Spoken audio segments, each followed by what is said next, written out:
حدیث پاک میں آیا ہے کہ جتنی چیزوں کو اللہ نے جائز فرمایا ہے ان سب میں سب سے زیادہ ناپسندیدہ چیز طلاق ہے۔ شریعت نے اس کو پسند نہیں کیا ہے۔ ہاں، ضرورت اور موقع کے مناسب کبھی ضرورت پڑ جاتی ہے کہ طلاق ہی کسی مسئلے کا حل ہوتا ہے، تو اس لیے شریعت نے اس کو جائز تو کہہ دیا مگر اس کو پسند نہیں کیا۔ لہذا شوہر کو چاہیے کہ طلاق کا لفظ اپنی زبان سے نہ نکالے۔ ہاں، مسائل ہوتے ہیں، پرابلم ہوتے ہیں، ان کے اور بھی جائز طریقے ہیں سمجھانے کے۔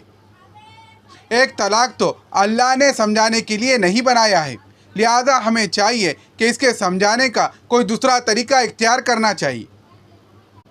قرآن مجید میں بیوی کی غلطی پر اس کا طریقہ بتلایا گیا ہے۔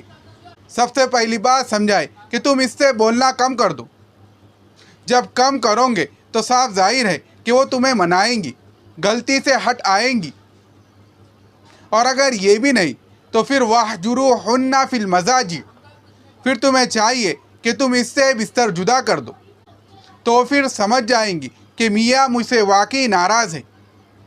اب جب اتنی باتیں بتائی گئی تو اس میں کہیں طلاق کا لفظ نہیں بتایا گیا، تو معلوم ہوا کہ شریعت بھی چاہتی ہے کہ سمجھانے کے جو اور طریقے ہیں پہلے ان کو کیا جائے، حتیٰ کہ وہ کوئی سخت غلطی کر بیٹھے تو شریعت کہتی ہے کہ اس کے بعد تم اس کو مارنا بھی چاہو تو شریعت تمہیں تھوڑی سی اجازت دیتی ہے، مگر اس کے بھی حدود اور قیود ہے۔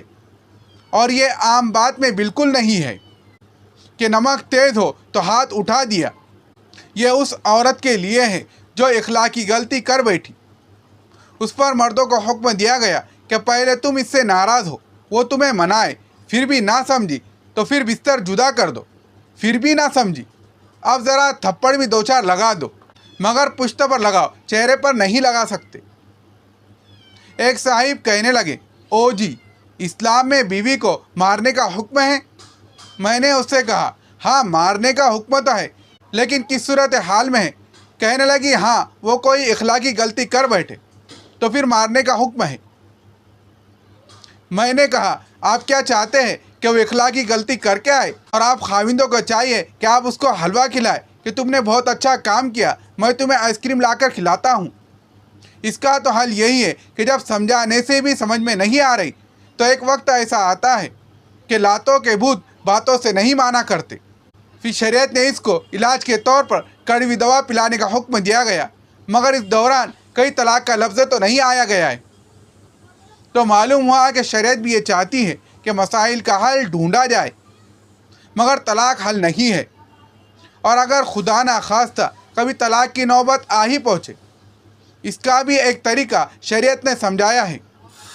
طلاق کا جہاں حکم آیا ہے، شریعت کہتی ہے کہ تم اپنوں میں سے دو بندے، ان کے بھی دو بندے بلاؤ، وہ آپس میں بیٹھ کر مشورہ کرے، وہ طلاق سے پہلے فریقین میں صلح کی کوشش کرے۔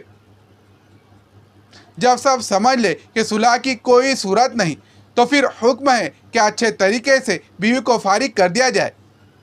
تو معلوم ہوا کہ طلاق سے پہلے بھی مشورے کو رکھا گیا ہے۔ طلاق تو سب سے آخری چیز ہوتی ہے، اس سے پہلے کتنے مراحل ہیں۔ تو شوہر کو یہ بات اچھی طرح سمجھنی چاہیے کہ ذرا سی بات پر کہہ دینا کہ میں تمہیں طلاق دے دوں گا، یہ پرلے درجے کی بیوقوفی ہوتی ہے۔ تو شوہر حضرات یہ بہت بڑی غلطی کر لیتے ہیں، ان کو پتہ ہی نہیں ہوتا کہ یہ لفظ عورت کے ذہن میں کتنا انقلاب برپا کر دیتا ہے، اس کے ذہن میں کتنی منافقت بھر دیتا ہے، اس کی شخصیت کو توڑ کر دو حصوں میں بدل دیتا ہے۔ طلاق کا نام سن کر اس کے دماغ میں شیطان کسی دوسرے غیر محرم سے تعلق کی بات ڈال دیتا ہے اور گناہوں کے دروازے کھل جاتے ہیں۔ وہ گھر کسی اور کا بسا رہی ہوتی ہے مگر دل میں کسی اور کو بسا رہی ہوتی ہے۔ یہ کتنی واہیات اور بری بات ہے۔ لہٰذا شوہر کو چاہیے کہ وہ طلاق کی دھمکی کبھی بھی نہ دے،